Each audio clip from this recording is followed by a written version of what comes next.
안녕하세요, 여러분. 여러분은 극심한 무기력에 짓눌려서 힘들었던 적이 있으세요?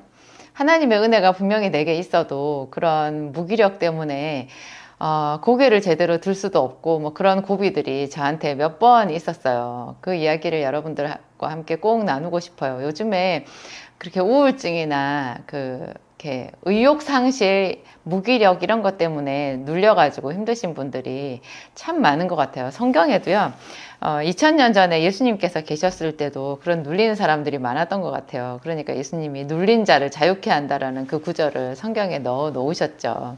예수님께서 오신 것이 눌린 자를 자유케, 또 갇힌 자를 놓이게 한다라는 그런 말씀 하시잖아요. 저는 하나님께 은혜는 은혜대로 많이 받고 그때마다 새 힘을 공급받고 했으면서도 극심한 이 무기력에 눌려 있었던 때가 몇 번 있었거든요. 한 번이 아니고 몇 번 있었어요. 지금 제 기억에도. 그 첫 번째가 제가 지금 기억나는 게 제가 자주 말씀드렸던 그 광명시 소화동에서 그 안 되는 약국을 2년 동안 붙들고 있었을 때 그때였는데요. 그때 제가 이제 셋째 아이를 임신을 했었거든요. 그래서 그 아이가 이제 뱃속에서 자라면서 점점 제가 이제 만삭에 가까이 오고 그랬었어요. 그때 이제 한 번은 제가 기도하다가 망하는 거 아닌가 그래가지고 털썩 주저앉았다가 기도 방석 거기서 조제실 안에 이렇게 기도 방석을 깔아놓고 앉아서 거기서 매일매일 큰 소리로 기도를 했었거든요. 어느 날 그때 제법 더울 때였는데 그 조제방석에 이렇게 앉다가 갑자기 제가 이렇게 힘이 쭉 빠지면서 털썩 주저앉아졌어요. 나 기도하다가 망하는 거 아니야? 그 생각이 그냥 거부할 수 없이 저를 엄습했어요. 그 말에 이제 그 생각이 저에게 딱 들어왔을 때 제가 그 생각을 떨쳐버렸어야 되는데 그 생각에 제가 동조를 한 거예요. 맞아. 나 정말 이러다가 아무것도 안 되고 그냥 이렇게 망하나 봐. 막 그런 생각이 든 거죠. 그래서 그 부른 배를 끌어안고 거기 그냥 엎드린 거예요. 거의 뭐 주저앉은 거죠. 뭐 눈물도 나지 않을 만큼 그때도 절실하고 힘들었었는데요. 그 순간에 하나님께서 그냥 하나님 편에서 더 급하셨던 것 같아요. 감사하게도. 그래서 저에게 찾아오셔가지고 바로 그때 저를 혼내셨거든요. 내가 너 같은 줄 아느냐. 나는 진실한 하나님이다. 내가 너의 하는 기도를, 네가 하는 기도를 하나도 남김없이 다 듣고 있다. 그렇게 말씀하셔서 제가 머리끝부터 발끝까지 소름이 쫙 돋았었거든요. 얼마나 그 하나님께서 말씀하실 때 그 권세가 크고 두렵고 무서웠던지, 제가 하나님 앞에서 그 크신 보좌 앞에서 내가 그분을 부인하는 어떤 반역의 말을 한 것 같았어요. 여러분, 어떤 사람, 굉장히 크고 존귀한 어떤 사람 앞에서 내가 뭐 예전에 그 사람 흉을 봤다든지 뭐 그런 게 딱 들통이 났을 때 느낌 같은 거라고 생각하시면 될 것 같아요. 그때 제가 그랬는데 어떻게 그 말을 주워 담지도 못하고 막 쩔쩔매면서 제가 하나님 잘못했어요, 용서해 주세요 그랬었거든요. 근데 그렇게 큰 은혜를 받고도 그 뒤에 있잖아요. 또 새롭게 매일매일 살아가는 것은, 왜냐하면 환경은 똑같잖아요. 매일매일 살아가야 되는 현실의 문제는 똑같으니까 제가 그냥 주저앉았던 것 같아요. 이스라엘 백성들이 금세 홍해수가 갈라지고 거기서 자기들을 쫓아오던 애굽의 병사들이 그 시험하다가 그 바닷물에 빠져 죽고 하는 거를 보고서도 3일 길을 가면서 물이 없어가지고 뭐 또 원망하고 불평하고 막 그런 거 나오잖아요. 성경을 우리가 출애굽기 그런 거 볼 때 아이고 이 사람들 한심하네 왜 이럴까 이렇게 생각하는데요. 냉정하게 그거 우리 자신의 모습이거든요. 우리 자신 모습 그대로예요. 하나도 다르지 않아요. 저도 이제 바로 며칠 전에 그런 하나님의 말씀을 듣고 잘못했다고 이렇게 해놓고서는 그 다음에 이제 삶의 짐이 너무 무겁잖아요. 똑같이 이제 월세로 인해서 보증금은 다 까먹었죠. 내가 어디로 가야 되는지 알지 못하죠. 또 그 무렵에 하나님께서 저한테 말씀하셨거든요. 여기가 아니다. 이 약국이 아니다라는 거예요. 그러면 날더러 어쩌라고. 하나님, 제가 여기서 기도했으니까 여기서 뭔가 좀 잡힐 수 있게 그렇게 해주셔야 되지 않나요? 그런데 거기가 아니라고 그러시는 거예요. 어제 어디로 이사를 가야 된다라는 뜻인데 아니라고만 하시고 어디를 가야 되는지, 무엇을 해야 되는지, 누구한테 돈을 빌릴 수 있는지 뭐 그런 얘기는 일치 없었어요. 그 나머지는 전부 다 저의 믿음으로 어떤 저의 추가적인 기도나 뭐 그런 것으로 행동으로 옮겨야 되는 거였거든요. 제가 얼마나 마음이 힘들었겠어요. 이제 곧 애기도 태어날 텐데, 그 당시에 저희가 얼마나 빈곤했냐면, 그 애를 낳으면 분유값이 없었어요. 이제 분유를 뭘로 사서 먹이나. 그리고 애를 낳으면 일주일이라도 이주일이라도 약국 문을 닫고 쉬어야 되잖아요. 그것은 더 엄두가 나지 않는 상황이었어요. 하여튼 기가 막혔죠. 가난이 열두가난이라 그랬었는데, 제가 그 무렵에 그랬던 것 같아요. 이제 한 번은 저녁에 퇴근을 하는데요.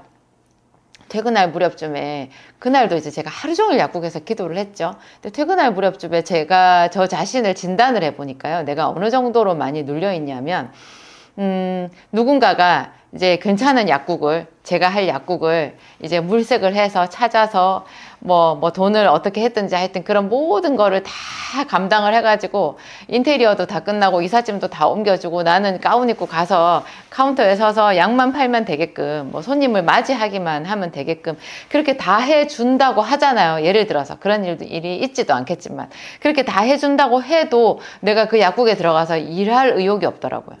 그러니까 한 2년 동안을 손님이 오지 않는 약국에서 너무 혼자서 외로웠었나 봐요. 힘들었었나 봐요. 그래서 모세가 왜 40년 동안 광야에서 그냥 양치는 목동으로 목자로 살았잖아요. 미디안 그 제사장 이드로의 집에서 그렇게 살았잖아요. 나중에 40년이 지난 다음에 모세의 나이 80이 되었을 때 하나님께서 가시나무 떨기에 붙는 불, 가시나무 떨기에 불이 붙었는데 불이 안 꺼졌다고 그러잖아요. 그래서 모세가 보고는 아니 저게 뭐냐, 왜 가시나무에 불이 붙었는데 가시나무가 타지 않느냐, 그러면서 가까이 다가가서 봤더니 그게 여호와의 불이었거든요.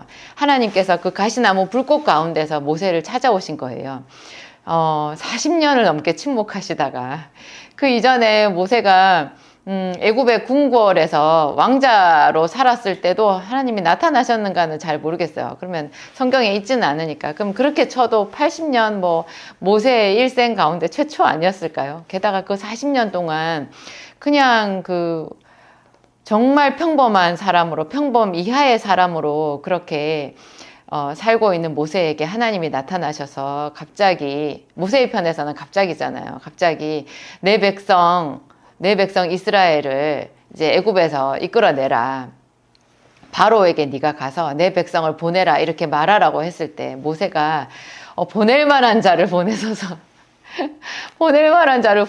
끝까지 그렇게 얘기하잖아요. 그래서 하나님이 나중에 화를 내시잖아요. 저는 그 부분이 참 이해하기 어려웠었는데 지금 생각해 보면 저는 고작 2년이었거든요. 2년 동안 그 약국에서 그렇게 손님이 안 오고 환경적인 어떤 눌림 가운데에서 극심한 가난 속에서 사람들한테 인정받지 못하고 아무리 약에 대해서 연구해도 비타민에 대해서 연구해도 아무도 내 말을 들어주지 않는 그 침묵의 시간 고작 2년이었는데요. 그 2년 끝 무렵에 제가 그런 무기력에 시달리고 있었어요.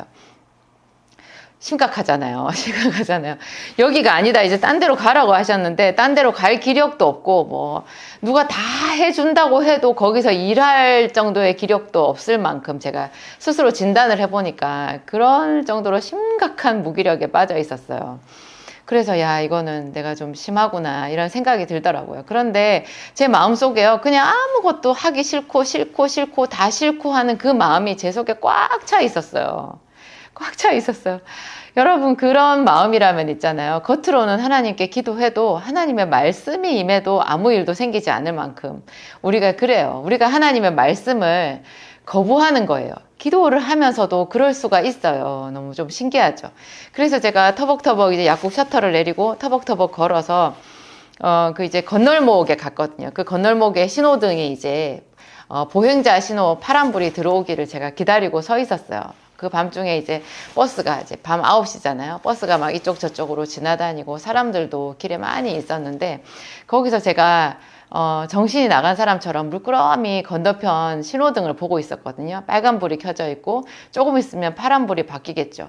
거기 제가 우두커니 서가지고 있었는데 그 모든 세상 주변의 것들이 그냥 하나도 없이 저와 아득하게 하나님과 이렇게 둘만 있는 것 같았어요. 제 느낌에. 제가 하나님 앞에서 마지막으로, 그냥 막 불순종하고 있었나 봐요. 하나님, 저 아무것도 싫어요. 다 싫어요. 다 싫어요. 못하겠어요. 안 한다니까요. 제가 이래가지고 뭘 하겠어. 난 다 싫어. 다 싫어. 다 싫어. 그러면서 그냥 그렇게 서 있었던 것 같아요. 말하지 않고 서 있었지만. 근데 제가 파란불이 바뀌었어요. 길을 이렇게 건널목을 걸어가잖아요. 버스랑 택시랑 자동차가 양쪽에 딱 멈춰서고, 여기서 저쪽 건너편으로 걸어가는 그 시간이 글쎄요, 몇 분도 아니죠. 몇 초 정도 걸렸을까요? 10초, 20초? 30초 이내였겠죠. 그렇게 큰 길도 아니었으니까. 그 길을 딱 발을 떼면서 제가 하나님 앞에 뵙기를 들었어요. 하나님, 제 마음을 바꿔주세요. 하나님, 제 마음을 바꿔주세요. 하나님, 제 마음을 바꿔주세요. 제 마음에 들어오셔서 이렇게 눌려있는 제 마음을 바꿔주세요. 제가 순종할게요. 그랬어요. 그리고 길을 딱 건너서 건너편에 섰거든요. 와, 너무너무 놀라운, 온 세상은 아무도 알지 못하지만 저만 아는 기적이 일어났어요. 제 마음에 바뀌어 있더라고요. 신기하대요. 하나님을 초청하는 순간 하나님께서 제 마음에 오셔서 제 마음을 바꿔주셨어요. 그래서 똑같이 저는 만삭이고 이제 한두 달 있으면 출산을 해야 되는 그때였는데요. 한 달 정도 뒤에 아마 출산을 해야 될 때였을 거예요. 그런데 길 이쪽에 있었을 때랑 길 건너편에 갔을 때랑 제가 딴 사람이 되어 있는 거예요. 무엇이든지 할 수 있겠더라고요. 하나님 주시면 아멘 할렐루야 뭐든지 할 수 있겠다라는 마음이 들었어요. 그 제 마음에서부터 하나님이 일을 하신 것 같아요. 그래서 일사천리로 일이 해결이 됐어요. 그게 이제 아무도 저에게 돈을 빌려줄 사람도 없었는데 하여튼 기적적으로 제가 1,000만 원을 빌렸고 그 다음에 이제 약국 자리도 알아봐줬고 하여튼 이사도 이렇게 여러 사람의 도움이 있고 하여튼 그래가지고 이사도 하고, 근데 이사할 때 제가 그때 섬기던 교회 어떤 집사님이 그 트럭이 있으셔가지고요. 그분이 이제 적은 운송료를 받고 제 짐을 이렇게 운송을 해주셨었는데요. 이제 그분이 약국에 약장까지 다 뜯어가지고 차에 싣고 그 운전 보조석에 만삭인 저를 앉히고 이제 운전을 해서 안산까지 오는 길이었어요. 그 집사님이 그때 글쎄요 40대 후반 정도 되셨을라나? 이제 저는 이제 그때 막 30살 정도 됐었을 때니까요. 우리 나이로 저보다는 한참 나이 많으신 남자 집사님이었는데 그분이 저한테 아주 부드럽고 따뜻하고 신기한 눈빛으로 이렇게 운전을 하시면서 물었어요. 아유 사모님, 전도사님 사모님, 그렇게 배도 부르고 만삭이신데 이 힘든 일을 어떻게 하실 수 있겠어요? 괜찮으시겠어요? 막 이렇게 얘기를 하는 거예요. 근데 제가 그때 제 입으로 말했어요. 괜찮아요. 저 무슨 일이든지 할 수 있어요. 어떤 일도 다 할 수 있을 것 같아요. 제가 그렇게 말했어요. 제 말에 제가 놀랐었거든요. 근데요, 성경에 딱 그런 구절이 나와요. 여러분, 새 마음을 주시는 하나님. 새 마음을 주시는 하나님. 그게 사무엘상 10장이에요. 하나님이 이스라엘 초대왕, 그 사울 왕 있잖아요. 사울은 왕이 되고자 하는 뜻이 전혀 없었거든요. 근데 사무엘이 하나님의 어떤 그 음성을 듣고 이제 이 사무엘이 이 사울을 찾아내잖아요. 사울이 그냥 하나님께서 어떻게 역사하셔가지고 그냥 선지자 사무엘을 찾아오게 돼요.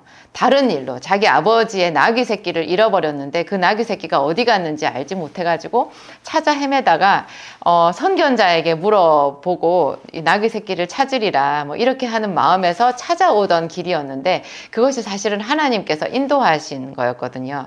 여기 사무엘이 아무 생각도 없는 이 사울이라는 청년에게 막 갑자기 기름을 부어요. 기름을 부으면서 이스라엘의 하나님이 너를 왕으로 세우셨다고 이렇게 얘기하면서 그러니까 청년 사울로서는 알아들을 수 없는 그런 여러 가지를 이야기를 하거든요. 어떤 징조를 말을 하는데요. 그 이야기를 다 듣고 이제 네가 찾던 그 아버지의 나귀 새끼도 너희 집에 다 찾았다 있다. 너희 아버지가 너를 걱정하고 계시니까 너는 아무 생각하지 말고 집으로 돌아가라 그래요. 그때 사울이 자기 몸을 이렇게 돌이켜가지고 가는데요. 하나님께서 새 마음을 주셨다라는 구절이 나와요. 그게 이제 사무엘상 10장 9절인데요. 그가 사무엘에게서 떠나려고 몸을 돌이킬 때 하나님이 새 마음을 주셨고 그날 그 징조도 다 응하니라 이렇게 나와요. 로마서 12장에 보면요. 이 세대를 본받지 말고 너희는 이 세대를 본받지 말고 오직 마음을 새롭게 함으로 변화를 받아 하나님의 선하시고 기뻐하시고 온전하신 뜻이 무엇인지 분별하도록 하라. 뭐 이런 말이 있거든요. 이 세대를 본받지 말고 이 세대에 우리가 보면 요즘에 뭐 우크라이나 전쟁 소식도 있죠. 또 정권이 바뀌어서 여러 가지 이제 두 진영 간의 어떤 각축 있죠. 또 뭐 뉴스 같은 거 보면은 어디든지 다 억울하고 힘들고 고통스럽고 누가 도적질을 하고 뭐 부정행위를 했고 뭐 이런 얘기들밖에 없는 것 같아요. 그런 거 보면 상대적인 박탈감 뭐 이런 거 들고 그렇죠. 우리가 하나님을 믿고 기도를 해도 아무 소용이 없는 거 아닌가 막 그런 생각도 들기 쉽거든요. 그런데 하나님은 말씀하시는 거예요. 이 세대를 본받지 말고 마음을 새롭게 함으로 변화를 받아 하나님의 기뻐하시고 선하신 뜻이 무엇인지 분별하도록 하라. 그 뜻은요, 뭐 큰 국가적인 어떤 그런 차원에서 생각 안 하셔도 돼요. 여러분의 인생을 향한 하나님의 뜻, 여러분의 자녀를 향한 하나님의 뜻, 아주 작은 거. 한나가 아이를 낳지 못한 그것 때문에 하나님 앞에 나와서 자기 애 낳게 해달라고 기도했을 때 하나님께서 그 여자의 기도를 들으시고 그 여자를 통해서 이스라엘을 살리셨거든요. 그렇게 해서 태어난 아들이 사무엘이잖아요. 우리는 내가 서 있는 그 자리에서 내가 해야 되는 그 역할에 충실하기 위하여 하나님의 뜻만 구해도요. 그렇게 하나님이 기뻐하시고 우리 말을 잘 들어주시는 거예요. 저희 목사님하고 제가 다 타서 제가 된 것 같은 그런 기분에 시달린 적이 또 한 번 있었어요. 그게 제가 대충 보니까 2017년쯤 됐던 것 같아요. 그때 저희가 이제 지금 있는 성전 바로 그 앞에 안산의 월피동에 있는 아주 낡은 그 교회 예배당에서 거의 10년 넘게 목회를 하고 있을 때였는데요. 저희 목사님이 제가 아내인 제가 사모인 제가 옆에서 지켜봐도 놀랄 정도로 열정이 있어요. 그리고 세상에 정말 충성된 사람이구나. 하나님 저 사람이 충성되다는 걸 어떻게 아셨지? 그런 생각이 들 정도로 한결같아요. 한결같아요. 항상 보면 가족들도 생각하지만 약간 가족보다는 교회가 좀 더 앞에 있고 그 한결같이 설교 준비하고 어김없이 기도하고 그 월요일 날 목사님들 쉬는 날도 아침에 9시 되면 성전에 가 있어야 자기 마음이 편하고 공휴일 어린이날 뭐 이런 날도 있잖아요. 가족들하고 어디 갔던 때가 거의 드물어요. 웬만하면 자기는 교회가 편하대요. 그렇게 말하는 사람이거든요. 근데 이분이 이제 지칠 대로 지친 거죠. 정말 열정을 다해서 교회에서 헌신하고 기도하고 성도들을 위해서 뭐 물심양면으로 이렇게 영적으로 모든 면에서 자기를 쏟아부어도 그대로 있는 거예요. 이렇게 발전이 없는 거예요. 그러니까 어느 날 저한테 그렇게 얘기하시더라고요. 정말 심각했어요, 그날. 여보, 내가 다 타서 제가 된 것 같아. 그렇게 말했어요. 그 말을 듣고 제가 아무 말을 할 수가 없었어요. 제 마음에 정말 큰 바위돌 하나가 떨어지는 것 같았는데 그게 극심한 무기력이거든요. 우울이거든요. 나는 아무것도 안 되는구나. 여러분, 우리가 성경에서 아까 제가 뭐 모세의 무기력에 대해서 말씀드렸는데 아브라함도 그런 무기력이 있었잖아요. 모두들 다들 그런 무기력이 있어요. 우리가 뭐 목사님들 설교에 흔히 막 이렇게 그래가지고 하나님을 기다리지 못해서 뭐 불신앙이라서 막 이렇게 얘기를 하는데요.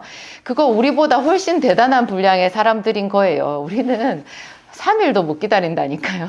근데 저희 뭐 중간중간에 하나님께서 많이 은혜를 주셨는데도 글쎄요. 2002년에 교회를 개척해서 그때가 2017년이었으니까 한 15년 지났을 무렵이었는데요. 하여튼 힘들었어요. 저도 똑같이 그런 무기력을 그때 당시에 온몸으로 제 마음속으로 체감을 하고 있었기 때문에 그 목사님 말을 아니라고 이렇게 상투적으로 말을 할 수가 없었어요. 그러지 말라고, 우리 할 수 있다고 이런 말을 할 수가 없었어요. 그렇지만 또 그 말에 그대로 동조해서 같이 그냥 쓸려 가버리면 또 안 되잖아요. 그래서 제가 그 순간에 외마디 비명처럼 하나님의 이름을 불렀던 것 같아요. 하나님, 어떻게 해야 돼요? 우리 정말 무기력한데 어떻게 해야 돼요? 이거 무슨 말이라도 해야 될 것 같은데 저와 제 자신과 저희 목사님을 위해서 하나님 한 말씀이 필요해요. 제가 막 그랬어요. 그 순간에 있잖아요. 저에게 하나님이 딱 한 말씀을 주셨는데 제가 어디선가 이렇게 벽에 걸려있는 말을 본 거였어요. 그게 뭐냐면 자동차하고 비행기가 연료가 다르다는 거였어요.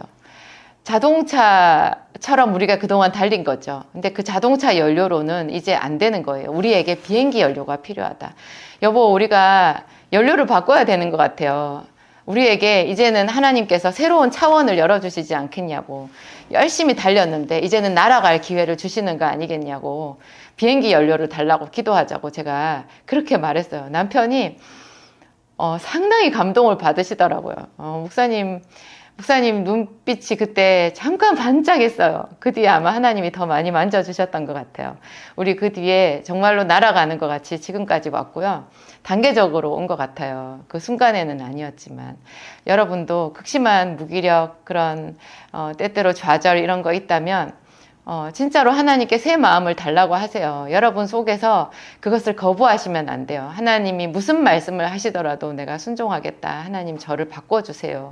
용서하지 못하는 그런 마음도 마찬가지고요. 하나님 제 마음에 들어오세요. 하나님이 새 마음 주시면 제가 용서할게요. 이렇게 요청하세요. 그러면 새로운 차원, 정말 놀라운 은혜의 길들이 보여요. 기도하겠습니다. 하나님 아버지 감사합니다. 하나님은 말씀으로 세상을 창조하셨습니다. 하나님의 말씀으로 이 세상에 빛이 있었습니다. 하나님, 물과 무추로 나뉘어졌습니다. 하늘의 궁창이 만들어졌습니다. 우리가 눈으로 보는 이 모든 세상 만물이 하나님의 말씀으로 지어졌습니다. 오직 우리 마음속에 하나님 당신의 말씀이 없습니다. 날마다 하나님의 말씀을 우리가 묵상해도 어느 순간에 그 말씀이 다 사라지고 없는 것 같을 때 참 많습니다. 이 시간에 하나님 다시금 요청합니다. 하나님 말씀 주시옵소서. 하나님 혼돈하고 공허한 우리 마음에 오시옵소서. 그 말씀으로 우리에게 빛을 주시고 모든 것에 질서를 부여하사 하나님 말씀에 순종하는 우리 모습이 되도록 축복하여 주옵소서. 하나님, 제 삶을 하나님께 드렸습니다. 이제도 내 삶을 하나님께 드립니다. 우리가 이 세상에 속하지 않고 예수 그리스도께 속하였습니다. 주께서 우리를 택하셨습니다. 하나님, 우리 안에 오시옵소서. 볼지어다 내가 문 밖에 서서 두드리노니 누구든지 내 음성을 듣고 문을 열면 내가 그에게로 들어가 그로 더불어 먹고 그는 나로 더불어 먹으리라 말씀하셨습니다. 하나님, 제가 문을 엽니다. 하나님, 우리들이 문을 엽니다. 주님 오시옵소서. 우리 마음에 오시고 우리 교회에 오시고 이 땅에 오시옵소서. 하나님, 우리가 보지 못하던 것 보게 하시고 듣지 못하던 것 듣게 하시고 하나님 깨닫지 못하던 것 다 마음으로 깨달아 알아서 중심으로 새 사람이 되게 하옵소서. 새 것이 되게 하옵소서. 날마다 더 하나님의 은혜를 갈망합니다. 하나님 갈망합니다. 우리 속에 새 영을 주시옵소서. 새바람 강한 불길로 역사하여 주시옵소서. 우리의 기도가 불처럼 불꽃같이 일어나게 하나님 역사하여 주시옵소서. 주님을 사랑합니다. 이 세상은 당신을 알지 못하여도 우리는 주를 알았고 주님을 영접하였고 주님을 사랑합니다. 하나님, 내 안에 하나님보다 더 커져 있는 것 다 제하여 주시고 오직 보이는 것 없고 잡히는 것 없어도 주의 말씀만 붙잡게 하옵소서. 주님 오시옵소서. 사랑하고 감사합니다. 예수님 이름으로 기도하였습니다.